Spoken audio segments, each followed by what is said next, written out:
Hello, everyone. Happy Monday. Well, we always ask each other, oh, how was your weekend? How was your day? But do we ever ask anyone, how was your night, right? How was your Yeah. sleep? That's what we're going to talk about today with Carol. Carol is a sleep coach. She deals with the emotions, and we carry our emotions from day to night. We know that. Yeah. Welcome, Carol. Welcome. I'm so excited to be here to talk about sleep because I think not enough people talk about sleep. Or we talk about sleep, but in a negative way of I didn't get enough sleep, I'm tired. And how do we change the conversation of, yeah, maybe I had a bad night's sleep, but I'm going to make it through today. And how am I going to create better sleep for myself the next day? So that's really what I wanted to talk about today. A little bit about me and why I do this. I started and I created the Sleep Success Academy because I myself suffered with lack of sleep. And when I was looking for help on how to make sleep better for myself, I couldn't get any help on emotions wise. Like there was a lot of sleep hygiene tips. There was a lot of, sleeping medication and a lot of good tips, but none of it was enough to get my nervous system regulated again so I could sleep because I had suffered um, traumas with work stress and with other things in my life. So I really struggled on how to get my sleep back on track. And I actually went to a point where I lost the sensation in my hands and feet from the stress. So when I had to stop working and I had to get myself back under control, I really understood that a lot of us don't sleep because of the stress and because of needing to regulate our emotions. And we need the sleep hygiene and we need our doctors and our naturopath to help us with our vitamins intake and with whether we need melatonin or magnesium. But there seems to be nobody talking about the emotional aspect of it and what happens when we haven't slept for 5 nights in a row. And now we have all this fear and anxiety about actually going to sleep because our body doesn't want to sleep anymore. It has created this belief that somehow my bed is not a safe place anymore. And so I go late in bed and my mind starts going and I can't sleep because now we've created a belief that I just can't sleep. I'm not a good sleeper. Sleepers for everybody else, not for me. And so that's really what I help people with is dealing with the emotions of what gets in the way of us sleeping. Um, Another thing that we look at as when it comes to working individually with people is everybody has a different reason for not sleeping. And so we really have to look at what was the cause of the lack of sleep to begin with. And so was there a triggering event that happened that now has brought on all this stress during the day that stops you from sleeping at night? And a lot of times just actually even acknowledging that there was a triggering event starts the healing process and then people will start sleeping again. That can, like I've had people within like 2 sessions start sleeping again because we uncovered the triggering event right away. And then there's other people that are just light sleepers and will take more to get to sleep, especially if it was like you haven't slept really since you were a child. So an example of someone that I know that for like 30 years, like since she was around 10, she hasn't been able to sleep well. But at the age of 10, her parents were going through divorce. There was a lot of fighting in the home, a lot of unease at night. And so even as an adult, she carries that unease now because her body remembers that trauma, right? Or it's all in there. And so we just started using tapping and with sleep education and really creating her bedroom as a safe haven. And now she's sleeping. So it really, we look at the root cause of where does your sleep issues come from and what are the emotional components that are keeping you stuck in that state of not sleeping. Did that make sense? Yeah, so let's just say we all carry our emotions, right? The day is emotional. I Yeah. had a day at my work, or so an argument, or some family issues, or whatever, right? So Yeah. now, how do we take that out, right? Because we carry it at night, and all those thoughts are processing at night before we're going to bed. So my Right. question, right before we're going to bed, how do we take those negative emotions out so that now we can go to bed without taking any medication? Right, without taking any medication. So there is room for medication. So I really want to be clear with that there are times when melatonin is appropriate or magnesium is appropriate or a sleeping medication is appropriate under the guide of your doctor or a naturopath for that. But how do we process the other things? So different things that I would say, if something upsetting happens during the day, then start processing that emotion right away. So you either have someone that you can call and kind of hash it out. Like I have my safe person that I can then go to with, oh, this happened to me today. I need help processing the emotion and just start releasing. I use tapping in my work. So I teach everyone how to use tapping for themselves so they can rant tap. So they just start tapping on the points. They just rant out like, that guy cut me off in traffic, I felt unsafe, blah, blah, blah, or my mom said this, or this person did that. And we just kind of rant and get the emotion out. But a tactic that I give people, and I say, put the day to rest. So around 6, 7 p.m., whichever time works for you, and it doesn't have to be at the same time, but the more consistent you can be, take 15 minutes and go through your day. And just say, okay, this happened today. It made me feel shitty. This happened today. It made me feel really good. I was supposed to do this today. I didn't get a chance to do it. So I'm going to write it down so I can do it tomorrow. Because if not, that thought will come up at 2 a.m. telling me, oh, you forgot to sign the permission slip for your kid. So how can you, before going to bed, put the day to rest and start really being grateful for the things you did accomplish, and then look at the things you didn't, and then just put them on the list for tomorrow without it causing anxiety.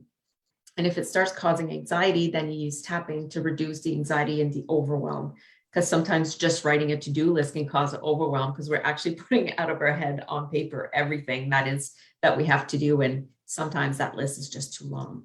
So it's really about making choices on what you want to process during the day, but don't bring it into the night.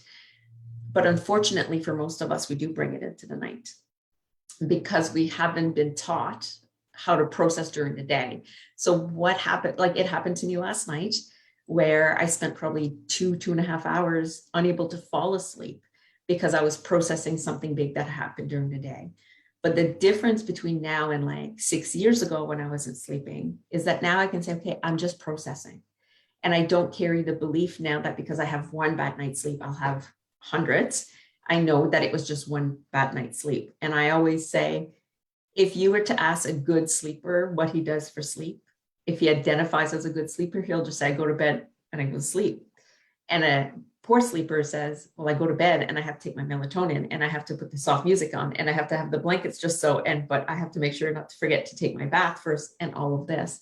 So it's really about creating a simple bedtime routine and training our mind. And we know with tapping, we can rewire the way the brain works and creating those beliefs that I can also be a good sleeper and I can go to bed, put my head down and fall asleep because I have learned tools to de-stress during the day so that I don't bring that stress into the night. So that's pretty much how I work with people and what I like to share as tips and tricks for people. And I also bring a lot of, I was going to say too, I bring a lot of sleep science too, because, did you know that it's normal to wake up 5 or 6 times through the night? Everybody wakes up 5 or 6 times through the night. It's just that most of us don't know it because the wake up time is so small, usually 1 or 2 seconds. But every time we change sleep cycles, we wake up. So if you know that and you wake up and you're like, oh, I'm awake, here we go again, I won't be able to sleep. Then it's your mind that actually keeps you awake. It's not the fact that you woke up. And then when people know that, they're like, oh, I woke up. Okay, I'll just go back to sleep because it's normal. And it takes the stress of waking up out, which allows you to go back to sleep. So, yeah. I think it's fascinating. And the tools that you mentioned is simple tapping. Tapping has a lot of research, that we can practice ourselves a little bit, tapping at least.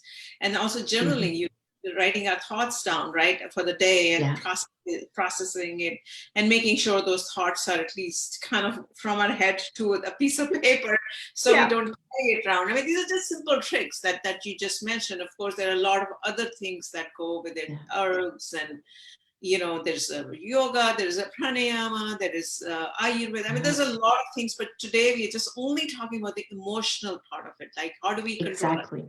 right? How do we control our emotions? Because, the interesting thing that I did not know when I started this work that I would find in 99% of the clients is that they're not sleeping because they don't feel safe. And so it's not a physical safety, but it's an emotional safety. So I had a hard time wrapping my head around that. Like, what do you mean? Like, you don't feel safe? But then I started thinking about myself and I started studying the nervous system. And it makes so much sense is because there's a neuroception below the level of our consciousness that says, oh, this is not safe for some reason. And we just are coming out of a pandemic where we lived 2.5 years on high alert because we didn't know if we were safe or not in the world. So of course that comes into the bedroom at night because it doesn't feel safe. It doesn't feel safe to go to the grocery store. It doesn't feel safe to go out of my house. And all of a sudden, like, the world opens up again and I'm supposed to go out there and it's supposed to be okay. But for a year, you told me it wasn't. So we have this now under the surface belief that it's not safe. And that comes into the bedroom at night because we haven't processed that feeling of it's not safe. And for a lot of people too, the emotional component, it's not safe just to be who I am. As a sensitive and an empath, sometimes we don't show our true self to people and we become people pleasers. That seemed to be a lot of my clients, is that they've never really learned how to feel okay with who they are. And that goes into the bedroom at night. There's so much. Yet it's simple because it's always the same thing. It just shows up differently. Yes, yes. Well, this is a quick 10-minute session that we wanted to bring on how to sleep well, how to control your emotions before you're going to bed. And Carol is a sleep coach, emotional sleep coach, I should say that. And that's a great way to start Monday morning, actually, because we don't know what's in store for us the whole week. All kind of stresses to add up. So I love this topic for Monday morning. Well, thank you so much, Carol, for joining me. And thank you everyone else for continued support. Any last comments before I wrap up today's session? Yeah, I just want to tell everybody that even though you believe that you can't get your sleep under control, I went 2 years on sleeping pills and my body could not fall asleep on its own until I was able to address the emotional part of why I wasn't sleeping. And what I know is that it's possible for everybody to find sleep again naturally if they know how to deal with the emotional component. Everything else is extra, but we first have to, like, sleep is an inside out job, I like to say. So really, let's look at our emotional baggage. I don't like that word, but our emotional insides. And let's create sleep because it's possible for everyone. It totally is. So I just want to mention that the importance of sleep. All of us always, at least, especially here, we disregard sleep. We say, "Oh, I can sleep only 5 hours, and then I work all." That's the society's kind of like a badge of honor, but that's not. Do not take it lightly. You have to get some rest, right? I just want to make sure. Well, 7 to 8 hours, and I would say you have to get the amount of sleep that your body the next day tells you that you're feeling rested. And so for me, it's 7.5 hours. For my husband, it's 6. For Gabby Bernstein, when I was listening to one of her podcasts, it's 9. And so it's really a trial and error to see what works for you. I tried 9. My body doesn't function on 9 hours of sleep. I need 7.5. It's recommended 7.5 to 8. And that's because we get more REM sleep if we do that. But if we get a 6 hours of solid sleep, it's way better than a 10-hour of broken sleep. So it's about training your body to have that deep sleep, that deep 7.5 hours sleep, and then watch your whole life change. Because without sleep, no matter what else you do, nothing seems to work because you're too tired and you don't have that refreshed brain and REM that helps your body and your mind function. So sleep is the first thing everybody should try to increase if they don't have enough, or find a way to create deep sleep for yourself so that you can then have everything else in your life flourish. Yeah. Okay, well, thank you. We're just going to wrap up the session. And to everyone else, we are launching our programs and workshops. and making it very affordable. And we're going to also do trials for free. So keep keep posted, stay posted on our status and progress. With that, thank you so much for everyone's support, and thank you, Carol, for joining me. Thank you. Thank you Bye-bye. so much. Bye. Yeah, absolutely.